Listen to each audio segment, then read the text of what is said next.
rezeki itu tidak hanya sebatas materi, tetapi juga lingkup non-materi.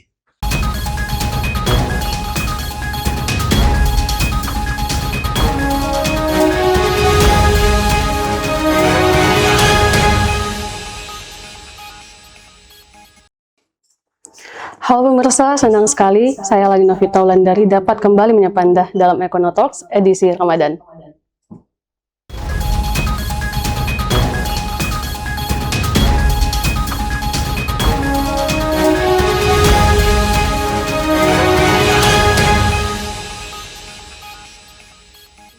Pemirsa, rezeki hadir sebagai bagian dari perjalanan hidup yang mengarahkan aktivitas manusia menuju keberkahan.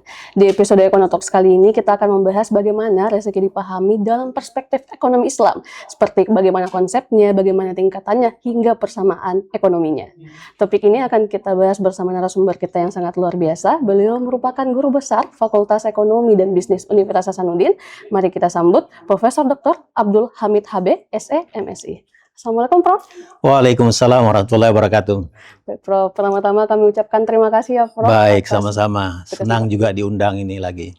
Alhamdulillah, makasih ya, Prof. Betul. Nah, Prof, kita akan membahas tentang perspektif dari rezeki di ekonomi Islam. Nah, pertama-tama, Prof, bagaimana paradigma dari rezeki ini, Prof, dalam perspektif Islam, dan bagaimana konsepnya? Mungkin bisa dijelaskan, Prof? Baik. Bismillahirrahmanirrahim. Alhamdulillah, salatu wassalamu ala rasulillah wa ala alihi wa ashabihi ajma'in. Betul sekali, untuk membahas rezeki dari perspektif Islam, itu kita harus berangkat dari paradigma ekonomi Islam. Karena paradigma ekonomi konvensional itu tidak bisa menjangkau konsep rezeki dalam Islam. Nah, dalam Islam kita lihat bangunan paradigmanya itu ada 3 tingkatan. Ya, ada 3 tingkatan. Tingkatan yang pertama yang disebut dengan pondasi. Nah, di pondasinya itu ada 4 komponen. Yang paling bawah itu adalah akidah. Baik. Kemudian yang kedua itu adalah syariah, akhlak, dan uhuwah. Lalu di atas pondasi itu ada 4 pilar, atau ada 3 pilar. Yaitu pilar yang pertama adalah pilar adalah, ini tentang keadilan. Kemudian pilar yang kedua tentang tawazun, tentang keseimbangan. Dan pilar yang ketiga itu adalah tentang maslahah, kemaslahatan. Lalu atap dari bangunan sistem ekonomi Islam itu disebut dengan falah atau social welfare. Itulah tujuan akhir dari sistem ekonomi Islam. Nah, mengapa perlu kita pahami ini? Karena ada konsep akidah. Inilah yang membedakan paradigma ekonomi Islam dengan paradigma ekonomi konvensional. Baik. Misalnya, ekonomi Islam itu menganggap bahwa apa saja yang kita miliki itu semuanya adalah titipan. Baik. Kita bukanlah pemilik mutlak. Pemilik mutlak adalah Allah Subhanahu wa Ta'ala. Kita hanya diberi amanah untuk mengelola harta itu. Kemudian yang kedua, pertanggungjawaban dari harta itu tidak hanya sebatas dunia sebagaimana konvensional, tapi sampai ke negeri akhirat. Baik. Bahkan antara dunia dan akhirat itu adalah satu kesatuan yang tidak boleh dipisahkan, termasuk dalam berekonomi. Baik. Nah, untuk menjelaskan konsep rezeki, maka paradigma itu yang kita pakai, yaitu harus ada konsep keyakinan. Ya, harus keyakinan. Nah, mari kita lihat beberapa bentuk-bentuk dan jenis-jenis rezeki. Ya. Nah, tingkatan rezeki yang pertama, jadi saya jelaskan dulu apa yang dimaksud rezeki. Rezeki itu tidak hanya sekedar harta benda yang berbentuk materi seperti uang atau gaji atau pendapatan bagi pedagang. Baik. Tapi rezeki menurut Islam adalah segala benefit yang Allah berikan kepada kita, baik yang berbentuk materi maupun yang berbentuk non-materi. Nah, oleh karena itu, keyakinan atau akidah menjadi unsur penting untuk meyakini rezeki yang tidak bisa dijangkau oleh panca indera itu. Nah, mari kita lihat tingkatan yang pertama rezeki sebagaimana di slide. Tingkatan yang pertama, dan ini tingkatan yang paling rendah, yaitu rezeki standar. Ya, rezeki standar. Rezeki standar ini sebagaimana firman Allah Subhanahu wa taala, "Wa ma min dabbatin fil ardi illa 'alallahi rizquha." Jadi tidak ada satu hewan melata pun yang Allah hadirkan di atas permukaan bumi ini kecuali sudah dijamin rezekinya. Ya, itu rezeki standar. Itu rezeki level pertama. Baik. Nah, kemudian ada rezeki level kedua. Nah, rezeki level kedua ini, itu rezeki yang kita dapatkan harus berusaha. Ya, manajemen strategik yang baik. Kemudian profesionalisme. Ya, tapi itu masih level 2. Ya, sebagaimana firman Allah SWT, wa an laisal insana illa ma sa'a. Ya, manusia itu tidak akan mendapatkan apa-apa kecuali apa yang diusahakan. Ya, semakin bekerja keras, semakin profesional, maka probabilitasnya untuk mendapatkan rezeki itu semakin besar. Nah, konsep ekonomi konvensional hanya meliputi rezeki level 1 dan rezeki level 2. Yaitu rezeki standar dan rezeki karena usaha. Sementara rezeki dalam konsep Islam masih ada 4 tambahannya. Dan ini tidak bisa atau tidak mampu diakomodir oleh konsep ekonomi konvensional, yaitu rezeki tingkatan ketiga. Ya, rezeki karena silaturahim. Ya, sebagaimana sabda Rasulullah SAW, man ahabba ayyubasatalahu fi rizkihi wa yunsa'alahu fi asarihi falyasil rahimahu. Ya, siapa yang ingin dimudahkan rezekinya dan dipanjangkan usianya, maka hendaklah dia menyambung silaturahim. Jadi rezeki karena silaturahim. Nah, dalam ekonomi konvensional ini tidak bisa dibahas. Ini keyakinan. Bagaimana bisa silaturahim itu bisa membuka rezeki seseorang. Meskipun konsep pemasaran ada konsep-konsep seperti itu karena jaringan. Ya, itu level 3. Nah, level keempat ini level karena istighfar. Ya. Level karena istighfar.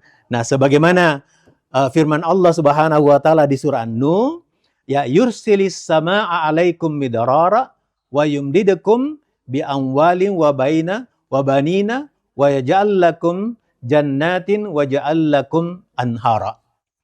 Kalau kalian beristighfar, Allah menurunkan hujan dari langit.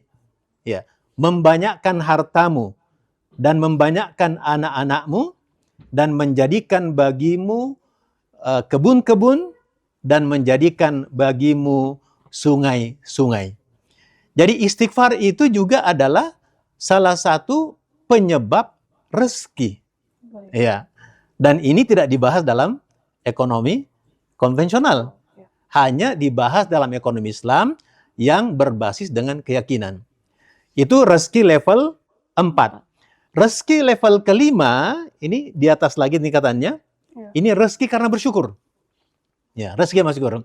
La in syakartum la azidannakum wa in kafartum inna adzabi lasyadid. Kalau kalian bersyukur, kami akan tambahkan, tapi kalau kalian ingkar, ketahuilah azabku amat pedih. Jadi dengan bersyukur, apa yang Allah berikan kepada kita, Allah akan tambahkan. Berarti rezeki itu juga salah satu faktor penyebabnya adalah karena bersyukur kepada Allah Subhanahu wa taala. Dan level tertinggi dari tingkatan rezeki ini adalah rezeki karena takwa. Ya, rezeki karena takwa. Sebagaimana firman Allah Subhanahu wa taala, "May yattaqillaha yaj'al lahu makhraja wa yarzuqhu min haitsu la yahtasib." Siapa yang bertakwa kepada Allah akan diberikan jalan keluar atas segala persoalannya dan diberikan rezeki dari arah yang tidak disangka-sangka. Nah, saya jelaskan lebih lanjut. Jadi, rezeki 1, rezeki 2, saya beri simbol Y0 plus Y1. Saya beri nama predictable income. Ya. Atau income predictable. Pendapatan yang bisa diprediksi. Jadi rezeki standar itu, rezeki karena usaha itu bisa diprediksi. Baik. Apanya yang bisa diprediksi? Jumlah yang akan diterima dan kapan diterima. Dan bentuknya seperti apa? Umumnya adalah berbentuk materi. Ya, umumnya berbentuk materi. Ini namanya unpredictable income. Predictable income, pendapatan yang bisa diprediksi. Gaji pegawai negeri misalnya, atau pedagang, itu dia bisa tahu rata-rata pendapatannya per bulan berapa. Baik. Ya, termasuk cicilannya berapa. Ya, potongannya berapa. Sisa yang diterima berapa. Itu namanya predictable income. Ya. Tetapi, rezeki selanjutnya, rezeki karena silaturahim, rezeki karena istighfar, rezeki karena syukur, rezeki karena takwa, ini adalah kita beri simbol Y2. Jadi rezeki 3, rezeki 4, rezeki 5, rezeki 6, kita beri simbol Y2. Atau kita sebut dengan unpredictable income. Ya. Apanya yang tidak bisa diprediksi? Yaitu jumlahnya dan kapan waktunya diterima. Dan bentuknya seperti apa. Jadi tidak bisa diprediksi kapan diterima, berapa besarnya, dan bentuknya apa. Tetapi ada satu yang pasti, dia selalu datang tepat pada waktunya, dan dia selalu jauh lebih besar dibanding rezeki predictable income tadi itu. Baik. Itu tingkatan rezeki. Ya. Luar biasa. Jadi Prof, kalau misalnya kita menyusun persamaannya ini, Prof, bagaimana visualisasi dari persamaannya ini? Apakah Ya. semuanya ini Y2 tambah Y1 sampai dengan Y6 atau sigmanya? Atau ada juga aspek kuadratnya atau pengkalinya lagi, Prof? Ya. Jadi, kita lihat dulu perbedaan secara gambar tentang predictable income dan unpredictable income. Ya, rezeki unpredictable income yaitu Y2, Ya. predictable income tadi itu Y0 tambah Y1. Y1. Nah, predictable income itu waktunya pasti. Baik. Jadi kita tahu kapan diterima. Kemudian jumlahnya juga pasti. Ya. Kemudian bentuknya juga pasti. Ya, Prof. Ya. Cenderung berbentuk materi, Iya. nyata. Sementara unpredictable income itu waktunya tidak pasti kapan kita diterima itu rezeki. Ya, kemudian jumlahnya berapa? Itu tidak pasti. Dan kemudian bentuknya juga tidak pasti. Nah, kemudian kita lihat bagan selanjutnya yang bisa menjelaskan lebih detail lagi, ya. Income misalnya ini, income. Predictable income itu Y1. Itu Y1 adalah rezeki 1 tambah rezeki 2. Ya. Kemudian itu dia bentuknya dalam material dan kadang jumlahnya sedikit. Ya. Sementara income yang unpredictable yang kita simbolkan Y2 sama dengan rezeki 3, 4, 5, dan 6 itu material, non-material, dan jumlahnya banyak. Baik. Ya, itu perbedaannya. Perbedaan signifikannya antara rezeki predictable dan rezeki unpredictable. Nah, kemudian selanjutnya kita lihat. Nah, berdasarkan hadis yang saya bacakan tadi, man ahabba ayyubasatalahu fi rizkihi wa yunsa'alahu fi asarihi falyasil rahimahu. Ya. Siapa yang ingin rezekinya dimudahkan oleh Allah SWT dan dipanjangkan usianya, maka hendaklah dia sambung silaturahim. Nah, kita lihat bagannya ini. Baik. Ya, ada dua hablum minan nas dan hablum minallah. Hablum minan nas itu ada konsepnya sosial, ada konsepnya bisnis. Baik. Ya, konsepnya sosial ini adalah zakat, ya, kemudian wakaf, infak, sedekah.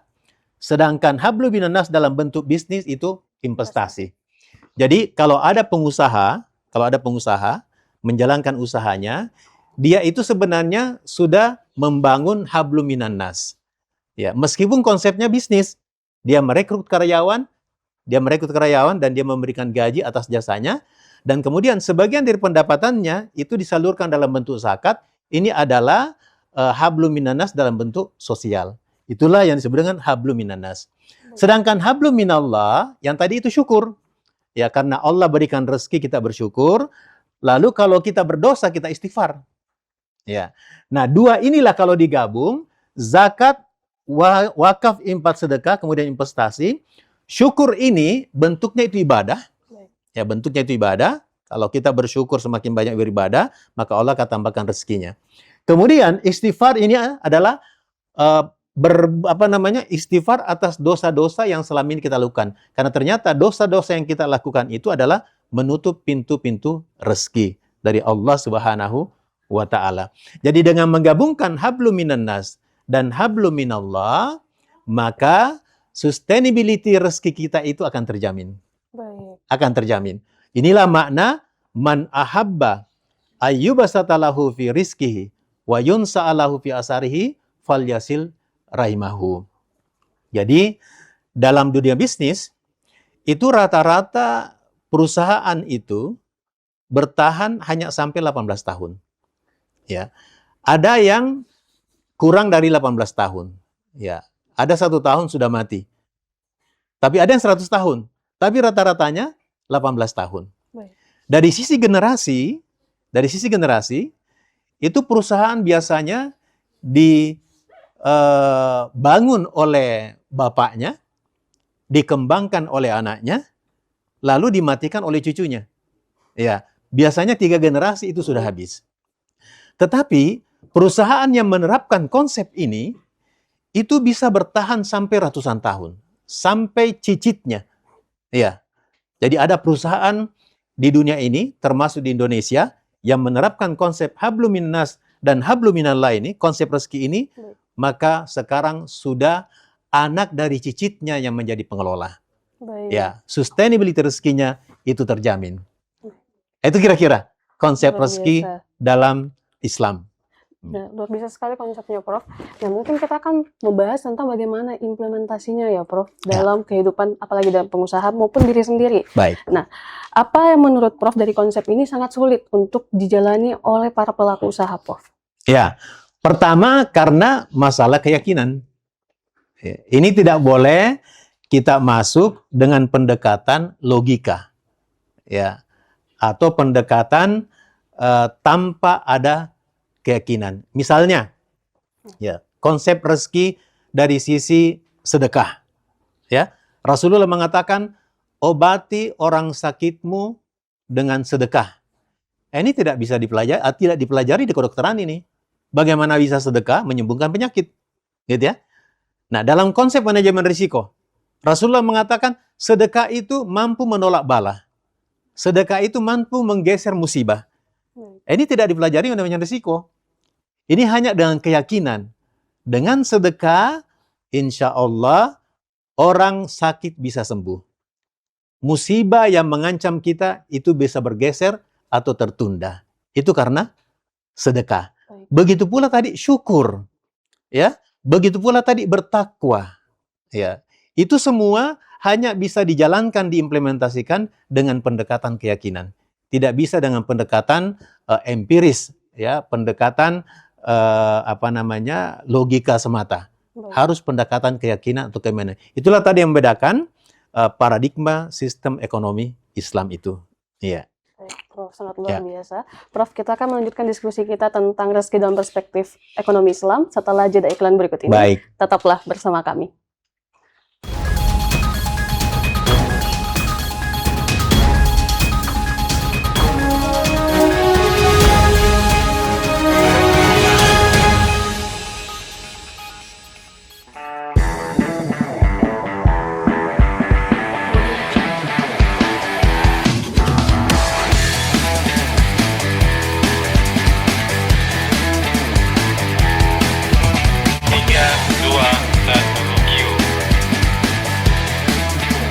Temukan perspektif baru dalam setiap peristiwa.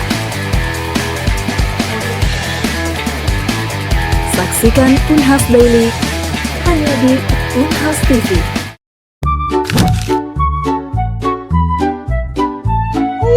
Hati-hati,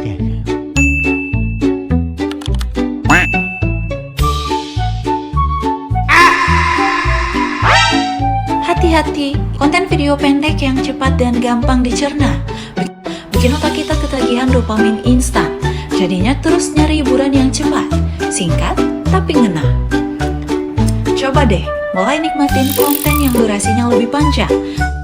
Baca buku atau nulis, biar otak kita bisa dilatih fokus lagi dan gak gampang terdistraksi. Dipersembahkan oleh Unhas TV.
Pemirsa, terima kasih tetap bersama kami dalam Ekonotalks bersama Prof. Abdul Hamid HB.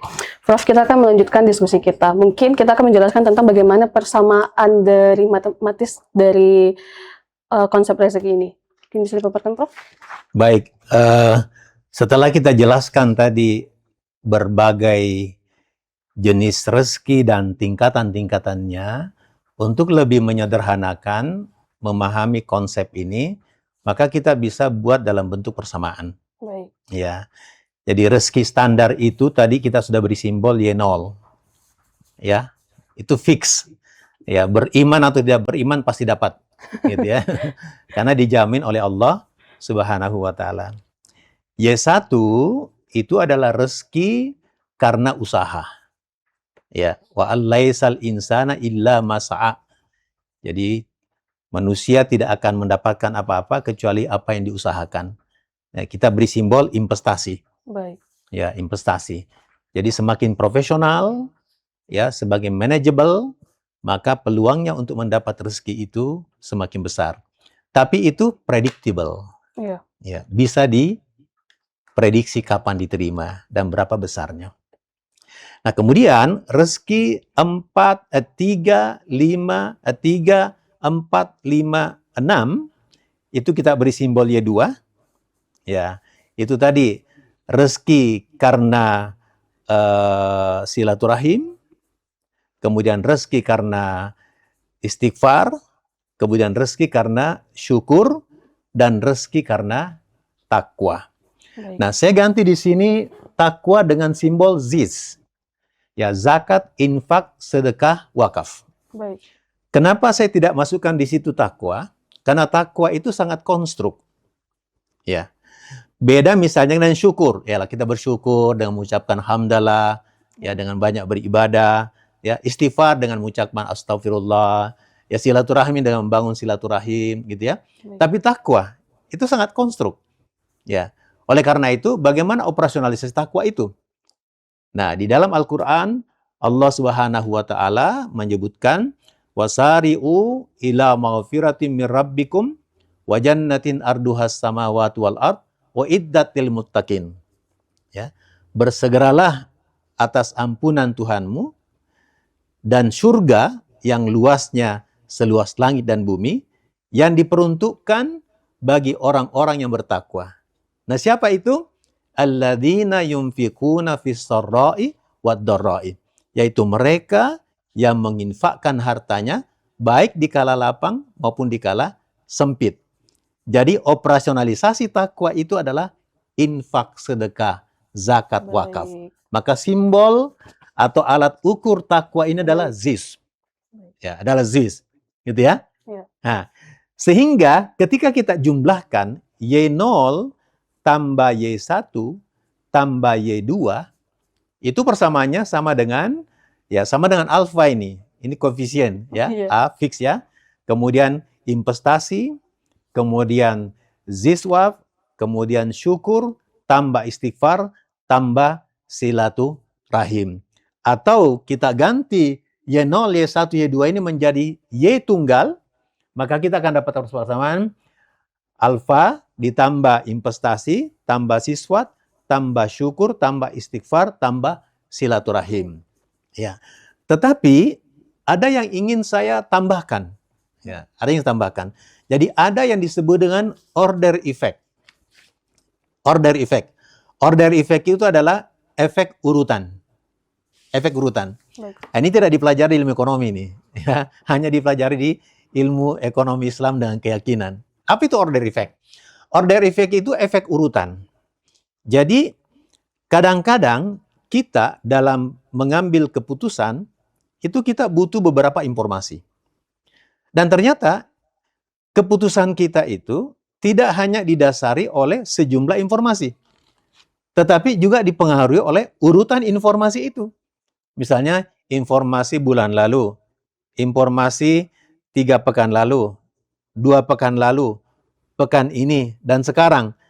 Nah, ternyata informasi yang sekarang ini yang mempengaruhi keputusan kita dibanding informasi-informasi yang ada. Ini namanya order effect. Baik. Namanya order effect. Nah, dalam pilkada atau pemilu, ya, ini sering terjadi. Misalnya calon pemilih ketika mau memutuskan siapa yang mau dipilih, itu kadang-kadang terpengaruh oleh siapa yang memberikan terakhir. Inilah yang kita kenal dengan serangan fajar. Itu kan? Jadi ada calon yang sudah membina hubungan dengan calon pemilih, gitu ya, bertahun-tahun, tetapi sehari sebelum pencoblosan atau di hari pencoblosan di subuh hari ada serangan fajar. Ternyata yang mempengaruhi calon pemilih ini dalam pengambilan keputusannya adalah informasi terakhir. Baik. Ya. Nah, inilah yang disebut dengan dalam psikologi disebut dengan recency calls. Recency calls itu adalah kenapa kita takut naik pesawat ketika ada pesawat jatuh. Itu yang mempengaruhi kita. Karena itu yang membumbung dalam benak kita. Sementara ribuan penerbangan sebelumnya yang selamat tidak mempengaruhi kita. Justru informasi terakhir yang mempengaruhi kita. Iya. Itu namanya recency calls. Itu efek urutan. Ya. Itu efek urutan. Nah, dalam audit juga begitu. Ya, saya sebagai auditor, judgement auditor itu kadang dipengaruhi oleh bukti-bukti audit yang terakhir. Namanya order effect, efek urutan. Ya, efek urutan. Nah, oleh karena itu, kenapa dalam persamaan ini tidak hanya kumpulan pendapatan rezeki itu, tapi juga urutannya harus diatur. Ya. Karena ternyata berpengaruh terhadap Y itu. Berpengaruh terhadap Y. Iya. Gitu ya? Nah, mari kita lihat. Di sini urutan pertama adalah alfa, kemudian investasi, Iya. kemudian zis, Iya. kemudian syukur, istighfar, silah. Baik. Gitu ya? Iya. Silah. Nah, misalnya saya tanya, kalau mau punya rumah dan punya mobil 5 tahun ke depan, ya, pendapatannya itu dalam bentuk Y, Iya. itu dialokasi kemana? Baik. Ya, Kalau biasanya saya pribadi, kita itu konsumsi, tabung, saving, savings, kemudian dan investasi. Iya. Investasi terakhir. Nah, ternyata ini tidak hanya alokasi pendapatan, tapi ternyata urutan ini mempengaruhi keputusan kita. Ketika C kita tempatkan di urutan pertama, maka cenderung pendapatan kita di alokasi yang besar di C. Baik. Ya. Tapi kalau kita tempatkan I di depan, maka itu mempengaruhi alokasi pendapatan kita. Dan tempatkan konsumsi di paling belakang. Karena konsumsi itu mengikuti yang namanya perilaku treadmill. Ya, fenomena treadmill. Treadmill alat olahraga itu. Iya. Ya, kalau kita lari di matrasnya, pelan, dia juga pelan. Kalau kita kencang, dia juga kencang. Ya, ternyata perilaku konsumsi kita begitu. Iya. Ya, tergantung pendapatan. Waktu pendapatan kita cuma 1 juta, konsumsi kita ikut. Begitu naik 2 juta, ikut juga konsumsinya. Begitu naik 3 juta, ya sudah mulai jalan-jalan ke mall. Ya, 4 juta mulai lirik ganti HP. Dan seterusnya. Kalau begitu, ternyata konsumsi ini bisa mengikuti seberapa besar alokasi pendapatan. Maka tempatkan bagian belakang. Konsumsi ini, tempatkan depan investasi. Jadi visi rumah tangga, saya mau 5 tahun ke depan punya rumah dan punya mobil. Tempatkan investasi ke depan. Konsumsi paling belakang. Ya, ya. Ternyata ada efek urutan. Nah, termasuk ini. Kenapa alfa dan investasi ini ditempatkan di belakang? Ya. Urutan pertama adalah keyakinan. Itu dalam paradigma ekonomi Islam. Jadi zakat, infak, sedekah, wakaf, kemudian syukur, kemudian istighfar, kemudian silaturahim, itu ditempatkan, yang kita berikan tadi simbol Y2. Itu menjadi urutan pertama. Sementara alfa dan investasi itu kita tempatkan urutan terakhir. Inilah kata Ustaz. Dan akhirnya apa? Y-nya nanti ini akan berkembang terus. Berkembang. Kenapa bisa? Karena alfa dengan investasi itu hanya mendatangkan investasi yang jumlahnya kecil dan cenderung berbentuk materi saja. Baik. Sementara 4 lainnya itu materi dan non materi. Dan jumlahnya besar. Apa bentuk rezeki non materi itu? Kenyamanan, kesabaran, kebahagiaan, ketentraman. Itu tidak bisa diukur nilainya. Baik. Dan persamaan ekonomi Islam harus masuk itu. Karena tujuan sistem ekonomi Islam adalah falah. Ya. Kebahagiaan, kemenangan secara menyeluruh. Bukan hanya kaya dari sisi materi. Tidak seperti itu. Ya, saya berikan satu contoh. Banyak negara-negara kaya di dunia ini, ya, cenderung negara itu indeks kebahagiaan penduduknya sangat tinggi. Iya. Ya, negara-negara Skandinavia. Iya. Ya. Tetapi ketika kebahagiaan rumah tangga kita masukkan sebagai indikator, 1 pun di antara 10 itu tidak ada lagi yang masuk. Kenapa? Karena rata-rata negara yang masuk urutan pertama tadi, tingkat divorce-nya tinggi sekali. Artinya, kalau tingkat perceraian suatu negara tinggi, artinya kebahagiaannya tidak ada sebenarnya. Ya, kebahagiaan semu. Itu kan? Nah, dalam Islam sangat dijunjung tinggi tentang rumah tangga itu, keluarga itu. Gitu ya? Ya. Nah, salah satu bupati di Sulawesi Selatan pernah menyampaikan kepada saya bahwa alhamdulillah saya berhasil meningkatkan indeks kebahagiaan penduduk saya. Baik. Gitu ya. Langsung di benak saya berasumsi, oh kalau begitu ya income, kesehatan dengan pendidikan. Iya. Oh, bukan itu Pak Hamid. Ya. Tapi indikatornya adalah saya berhasil menurunkan tingkat perceraian di kabupaten yang saya pimpin. Itu adalah kebahagiaan. Itu kebahagiaan. Itu adalah rezeki. Itu rezeki. Nah, oleh karena itu ditempatkan di bagian awal. Ini konsep urutan. Ini bisa diterapkan dalam konsep korporasi dan bisa diterapkan dalam konsep individu. Nah, baik, Prof. Ya. Kita mungkin akan membahas tentang bagaimana akhirnya persamaan ini dan konsep ini di dalam korporat terlebih dahulu. Mungkin bisa dijelaskan? Baik. Contoh, misal dengan contohnya, Prof. Ya. Jadi ada satu perusahaan yang atau katakanlah saya punya keinginan untuk membangun perusahaan. Baik. Ya. Yang ada di benak saya harus berlandaskan konsep Islam, membangun hablum minan nas dan hablum minallah. Nah, hablum minan nasnya itu saya bangun dalam 2 arah. Ya, hubungan bisnis dan hubungan sosial. Hubungan bisnisnya dalam bentuk merekrut karyawan, sedangkan hubungan sosialnya, laba dari perusahaan itu saya bagi dalam bentuk zakat, infak, sedekah ke masyarakat. Maka terbentuk hablum minan nas. Hablum minan nas. gitu ya. Nah, sementara hablum minallah adalah saya harus menempatkan syukur, ya. Syukur itu sebagai bentuk hubungan saya kepada Allah SWT, kemudian istighfar sebagai bentuk pertobatan saya dengan ini, maka itu terbentuk. Oke, kalau ini sudah terbentuk, maka perusahaan itu akan kebanjiran rezeki. Nah, ini pun bisa diterapkan dalam level individu dan juga rumah tangga. Ya, individu, rumah tangga, dan korporasi. Luar biasa. Ya. Nah, Prof, mungkin sebagai closing statement-nya, Prof, jika boleh berpesan kepada pemirsa, bagaimana seharusnya umat muslim ini memandang rezeki dengan konsep tersebut, dan prinsip apa yang membuatnya tadi tidak hanya besar, namun juga dapat menjadi berkah yang lebih berkelanjutan. Oke, Prof? Iya. Jadi, sebagai kesimpulan dan closing statement dalam ekonomi Ecotalks ini adalah bahwa sistem ekonomi Islam ketika berbicara tentang rezeki, maka aspek keyakinan itu adalah hal yang bersifat mutlak, ya. Kemudian rezeki itu tidak hanya sebatas materi, tetapi juga lingkup non materi, ya, lingkup non materi.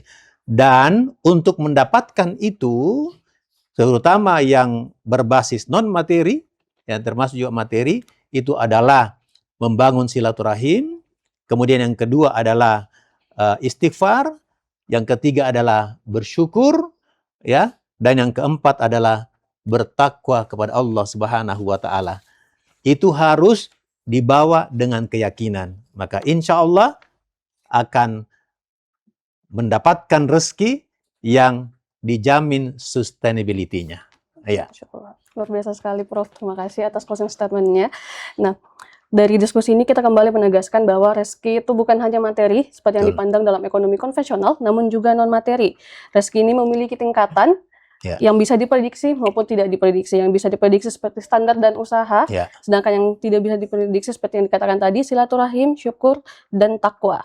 Dan untuk yang tidak diprediksi ini, nilainya sangat tak terhingga dan tidak bisa diukur.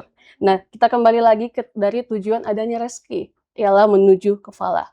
Prof, terima kasih sekali untuk insight-nya. Semoga ini menjadi berkah untuk masyarakat yang menontonnya. Sekali lagi kami mengucapkan terima kasih, Prof. Terima kasih. Ya. Dan untuk itu kami juga mengucapkan terima kasih kepada seluruh pemirsa yang telah menyaksikan kami dalam Econotalks. Dan untuk itu juga saya, Lani Novita Wulandari, mewakili seluruh kru yang bertugas, pamit undur diri. Terima kasih.